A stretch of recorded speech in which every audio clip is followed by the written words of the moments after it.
Selamat jumpa dan salam sehat kepada kamu semua, hai saudaraku.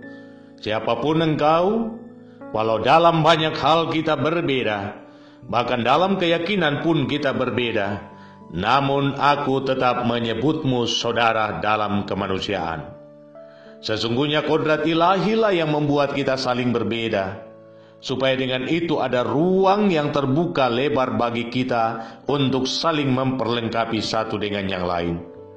Sang Halik telah memperjumpakan kita dalam perbedaan, agar warna-warni dapat berpadu, menghiasi cakrawala kehidupan, dan hal itu sangat indah untuk dipandang mata.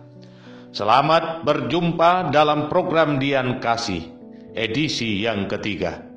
Melalui program ini saya hendak berbagi motivasi kehidupan tentang bagaimana seharusnya kita mensyukuri kehidupan dalam perbedaan sebagai karunia yang terindah dari Sang Ilahi. Dan tema untuk edisi yang ketiga ini adalah di dalam diriku kau temukan dirimu.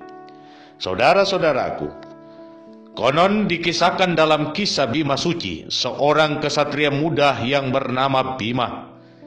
Ia disuruh oleh gurunya untuk mencari air kehidupan, yakni air Perwitasari. Sebagai seorang murid yang setia, Bima pun menyanggupi perintah sang guru.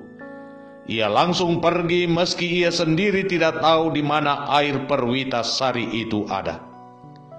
Maka dimulailah persiaraan yang panjang.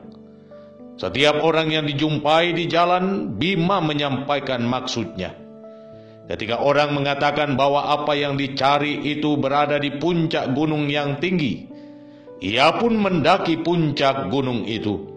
Namun di puncak itu ia tidak menemukan apa yang dicarinya.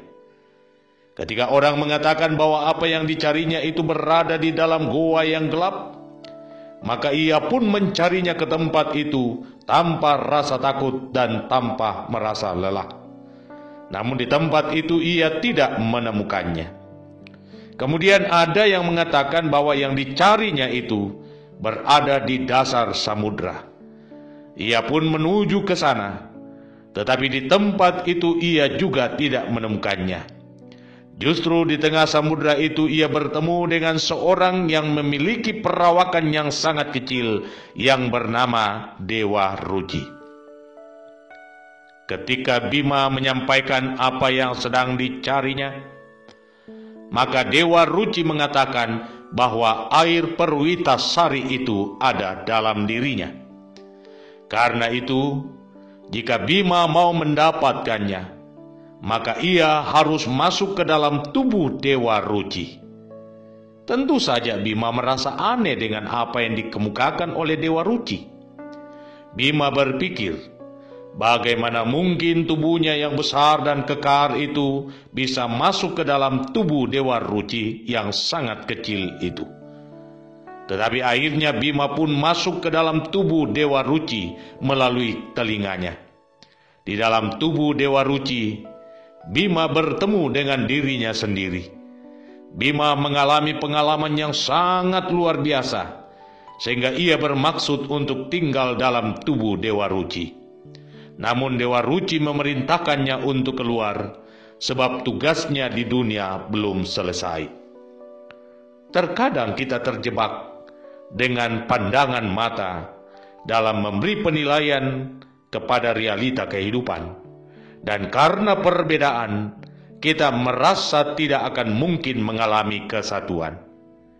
Kisah Bima ini ingin menyadarkan kita bahwa tak selamanya besar itu lapang dan kecil itu sempit.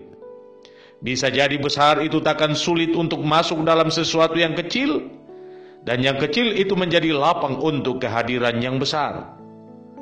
Yang saya maksudkan adalah, Anda yang merasa diri kelompok mayoritas, sesungguhnya tak akan sulit bagi Anda untuk masuk dalam komunitas kaum minoritas jika Anda menanggalkan kebesaran Anda. Justru Anda akan menemukan diri Anda yang sesungguhnya ketika Anda ada dalam kelompok minoritas itu. Pun demikian, Tak akan sulit bagi kaum minoritas untuk menyambut saudaranya yang mayoritas jika semua tendensi negatif itu disingkirkan, agar ada kelapangan hati untuk menyambut saudaranya yang besar, agar menemukan dirinya dalam diri saudaranya yang kecil. Saudara-saudaraku, sejatinya perbedaan itu adalah sebuah keniscayaan yang ditakdirkan Allah untuk manusia. Manusia memang ditakdirkan untuk berbeda, dan bagi Allah itu adalah sebuah keindahan dari kehidupan. Justru dengan bertemunya Anda dan saya yang berbeda dalam banyak hal dan juga dalam keyakinan, akan membawa kita kepada ketegangan yang bersifat kreatif untuk berefleksi. Mengapa Allah menciptakan diriku dan dirimu dalam perbedaan? Jika Allah menciptakan aku dan kau berbeda, mau apa sesungguhnya Allah dari perbedaan itu? Nah, tidakkah akan terasa indah jika kita bersama-sama mencari jawaban atas perbedaan itu? Biarlah aku menemukan diriku dalam dirimu, dan kubuka diriku untuk dirimu, agar di dalam diriku pun engkau menemukan dirimu. Berbeda itu indah, dan mensyukuri perbedaan berarti Anda dan saya telah mensyukuri nikmat ilahi. Salam kemanusiaan.